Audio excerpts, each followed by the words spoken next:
12 घंटे से ज्यादा बीत जाने के बाद भी गाजीपुर लैंडफिल साइट पर लगी आग पर नहीं पाया जा सका काबू। आसमान में उठ रहे जहरीले धुएं से सांस लेने में परेशानी। कूड़े के ढेर में लगी आग को बुझाने का काम जारी। मौके पर मौजूद है फायर ब्रिगेड की कई गाड़ियां। हवा के चलते तेजी से फैल रही है आग।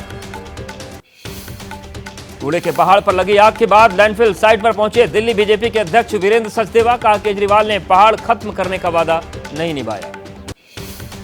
गाजीपुर लैंडफिल साइट पर आग के लिए बीजेपी ने दिल्ली सरकार को ठहराया जिम्मेदार। कहा दिल्ली सरकार ने की लापरवाही। कूड़े के ढेर को सिर्फ एमसीडी चुनाव के लिए बनाया था मुद्दा।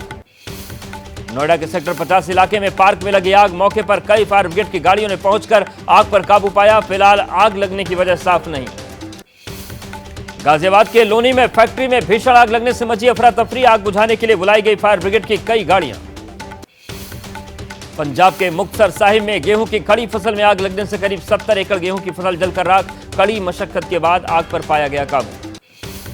जम्मू कश्मीर में एक्शन में एनआईए। आतंकी गतिविधियों से जुड़े मामले में श्रीनगर में 9 ठिकानों पर एनआईए टीम का छापा।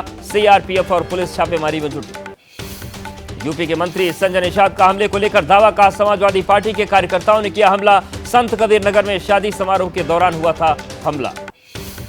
मणिपुर के 11 बूथों पर दोबारा से मतदान। पहले चरण की हिंसा की वजह से चुनाव आयोग ने किया था फैसला। आज सियाचिन दौरे पर रक्षा मंत्री राजनाथ सिंह बॉर्डर पर तैनात जवानों से करेंगे मुलाकात। दिल्ली सरकार की मंत्री आतिशी ने लगाए बड़े आरोप। कहा ईडी और तिहाड़ जेल प्रशासन ने बोला झूठ। केजरीवाल को एम्स में दिखाने को बताया गलत। एमबीबीएस डॉक्टर ने नहीं बनाया डाइट चार्ट। जेल में केजरीवाल की डाइट और दवा से जुड़ी याचिका पर आज आ सकता है फैसला। दिल्ली की राउस एवेन्यू कोर्ट ने 19 अप्रैल को याचिका पर सुनवाई के बाद सुरक्षित रखा था फैसला। केजरीवाल के लिए साधारण अंतरिम जमानत की मांग। आज पीआईएल पर दिल्ली हाईकोर्ट में होगी सुनवाई। चुनावी संग्राम के बीच महाराष्ट्र डिप्टी सीएम अजित पवार का शरद पवार पर बड़ा दावा। कहा कई बार बीजेपी के साथ सरकार बनाने को तैयार थे शरद पवार। केंद्रीय मंत्री अनुराग ठाकुर ने जलंधर के डेरा जाते वक्त काफिला रुकवाकर गाय को खिलाया चारा। वीडियो हुआ वायरल। चुनावी प्रचार में जोर शोर से जुटी बीजेपी। बेंगलुरु में बीजेपी के तमिलनाडु प्रदेश अध्यक्ष के अन्नामलाई ने किया रोड शो। लोगों की भीड़ जुटी। यूपी के अलीगढ़ में प्रधानमंत्री नरेंद्र मोदी करेंगे चुनाव प्रचार। दोपहर 2 बजे जनसभा को करेंगे संबोधित। बीजेपी प्रत्याशी सांसद सतीश गौतम के लिए मांगेंगे समर्थन।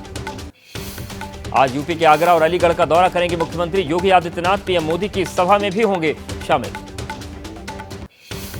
सीएम योगी ने 2024 में बीजेपी की बड़ी जीत का किया दावा। कहा 2024 में बहुमत फिर से सत्ता में आएगी बीजेपी।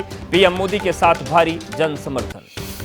छत्तीसगढ़ के रायपुर में केंद्रीय गृह मंत्री अमित शाह भरेंगे हुंकार। कांकेर में सुबह 10:30 बजे चुनावी जनसभा को करेंगे संबोधित। दूसरे चरण में यहां होना है मतदान। छत्तीसगढ़ में बीजेपी अध्यक्ष जेपी नड्डा की 3 चुनावी जनसभाएं। सुबह 11:45 पर बिलासपुर में रैली। दोपहर 1:30 बजे भिलाई और 3 बजे रायपुर में जनसभा को करेंगे संबोधित। कांग्रेस अध्यक्ष मल्लिकार्जुन खड़गे आज कर्नाटक में 2 जनसभाओं को करेंगे संबोधित। सुबह 11 बजे बेंगलुरु ग्रामीण, शाम 4 बजे चिक्काबल्लापुर में करेंगे प्रचार। मध्य प्रदेश के सतना में कांग्रेस अध्यक्ष मल्लिकार्जुन खड़गे का बीजेपी पर प्रहार। बोले अगर मोदी और शाह सत्ता में वापस आ गए तो लोकतंत्र खत्म हो जाएगा।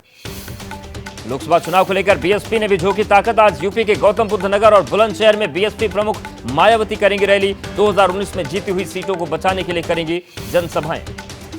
पीएम मोदी ने राजस्थान के बांसवाड़ा में एक चुनावी रैली को संबोधित करते हुए कांग्रेस पर किया तीखा प्रहार। कहा आपका सोना लेकर घुसपैठियों को बांटना चाहती है कांग्रेस।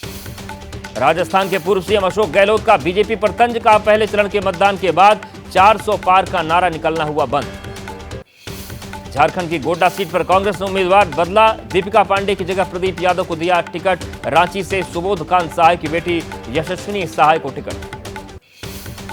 मुख्यमंत्री योगी आदित्यनाथ के स्वागत में छत्तीसगढ़ के बिलासपुर में निकाली गई बुलडोजर रैली। इस अनोखी रैली को देखने के लिए जुटे कई लोग।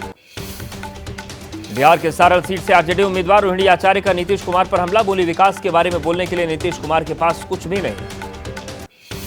तेजस्वी यादव का अमित शाह पर तंज। बोले बिहार में गर्मी है, अमित शाह आए तो सत्तू जरूर पिए, इससे शरीर ठंडा रहता है।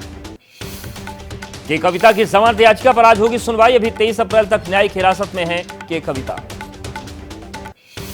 मथुरा श्री कृष्ण जन्मभूमि और शाही ईदगाह विवाद मामला। इलाहाबाद हाईकोर्ट में आज होगी सुनवाई। हिंदू पक्ष की ओर से पेश की जाएगी दलील। कर्नाटक के हुबली में छात्रा की हत्या को लेकर गरमाई सियासत। बीजेपी अध्यक्ष जेपी नड्डा ने की नेहा के परिजनों से मुलाकात। कहा परिवार चाहता है सीबीआई करे हत्या मामले की जांच।